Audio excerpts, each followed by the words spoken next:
Meus amores, como eu falei para vocês, né, eu tinha pulado um capítulo que é o prefácio do livro, a introdução, que é o Tesouro Escondido, como nós falamos do personagem, do Jack Gilbert, que é o personagem que Elizabeth Gilbert traz, né, que foi tocado aqui, né, falado no episódio anterior.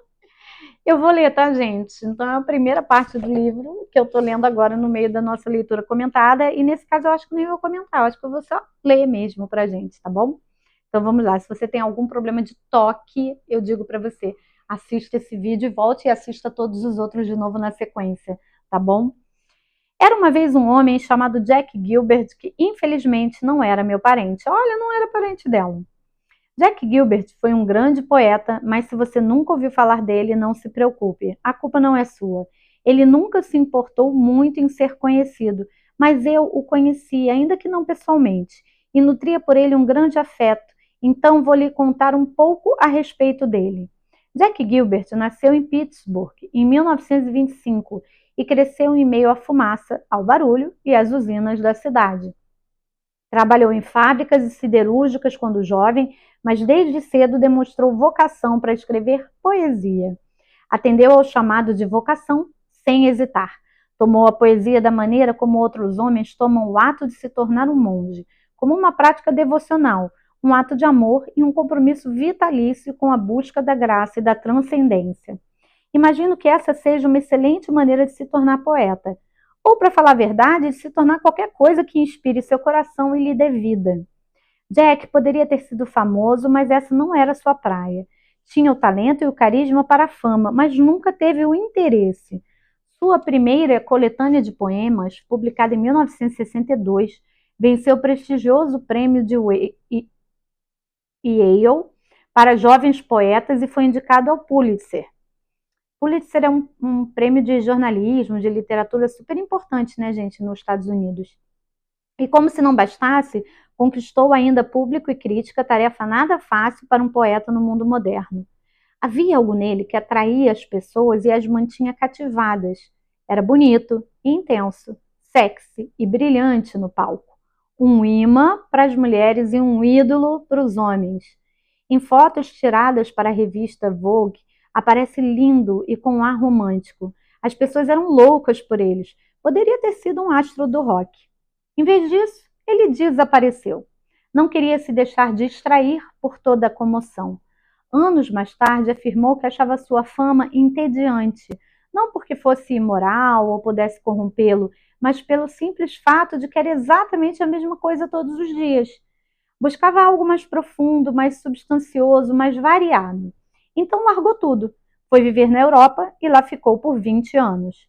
Morou por um tempo na Itália e na Dinamarca, mas passou a maior parte dessas 2 décadas na Grécia, em uma cabana no topo de uma montanha. Lá contemplava os mistérios eternos, assistia à mudança das luzes e escrevia seus poemas sem ser incomodado.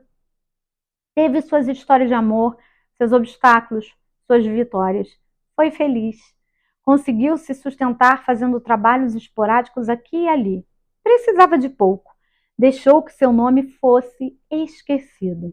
Após 2 décadas, Jack Gilbert ressurgiu e publicou outra coletânea de poemas. Mais uma vez, o mundo literário se apaixonou por ele. Mais uma vez, teve a chance de ser famoso. E mais uma vez, desapareceu. Dessa vez, por uma década. Esse padrão sempre se repetia: isolamento, seguido pela publicação de algo sublime, seguida por mais isolamento. Era como uma orquídea rara, florescendo apenas de muitos e muitos anos. Nunca fez o menor esforço para se promover.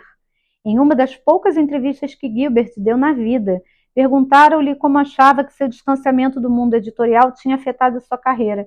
Ele riu e disse: "Imagino que tenha sido fatal." A única razão pela qual ouvi falar de Jack Gilbert foi que ele voltou aos Estados Unidos já bem tarde na vida e, por motivos que nunca saberei, aceitou um cargo temporário de professor no Departamento de Escrita Criativa da Universidade do Tennessee. Por acaso, no ano seguinte, 2005, aceitei exatamente o mesmo cargo. Pelo campus começou a correr a piada de que aquela era a cátedra Gilbert. Olha que interessante, porque ele é Jack Gilbert, né? E ela Elizabeth Gilbert, mas não eram parentes. Encontrei os livros de Jack Gilbert em minha sala, a mesma sala que ele havia ocupado. Era quase como se ainda pudesse sentir o calor da sua presença no lugar. Li seus poemas e fui arrebatada por seu esplendor e pela maneira como sua poesia me lembrava de Whitman. Precisamos assumir o risco do júbilo, escreveu. Precisamos ter a obstinação de aceitar nossa felicidade em meio às cruéis provações deste mundo. Ele e eu tínhamos o mesmo sobrenome, ocupamos o mesmo cargo e a mesma sala.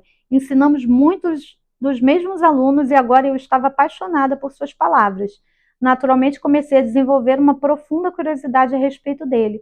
Saí perguntando quem era Jack Gilbert. Os alunos me contaram que era o homem mais extraordinário que já haviam conhecido. Parecia não ser deste mundo, disseram. Parecia viver em um estado de constante encantamento e os incentivava a fazer o mesmo. Não os ensinou exatamente como escrever poesia, disseram, mas por quê? Pelo júbilo, pela felicidade obstinada. Disse a eles que precisavam viver com o máximo de criatividade para se defenderem das cruéis provações deste mundo.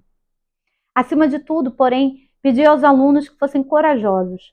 Sem coragem, nunca conseguiriam concretizar a vasta extensão das próprias capacidades. Sem coragem, nunca conheceriam um mundo de maneira tão rica quanto ele anseia ser conhecido. Sem coragem, suas vidas permaneceriam pequenas, muito menores do que provavelmente queriam que fossem. Nunca conheci Jack Gilbert pessoalmente e agora ele se foi, faleceu em 2012. Eu poderia ter assumido a missão pessoal de procurá-lo e conhecê-lo em vida, mas nunca quis. A experiência me ensinou a ser cautelosa quanto a encontrar meus heróis em pessoa. Pode ser extremamente decepcionante. De qualquer forma, sempre gostei da maneira como ele vivia em minha imaginação, como uma enorme e poderosa presença, construída a partir de seus poemas e das histórias que eu tinha ouvido a respeito dele. Então decidi conhecê-lo somente dessa maneira, por meio da imaginação. E é aí que ele ainda se encontra para mim até hoje, vivo dentro de mim, completamente internalizado, quase como se fosse um produto dos meus sonhos. Mas nunca vou esquecer o que o verdadeiro Jack Gilbert disse a outra pessoa, uma pessoa de verdade, de carne e osso, uma tímida estudante da Universidade do Tennessee. Essa jovem me contou que certa tarde, depois da aula de poesia, Jack a chamou à parte. Elogiou seu trabalho, depois perguntou o que ela queria fazer da vida.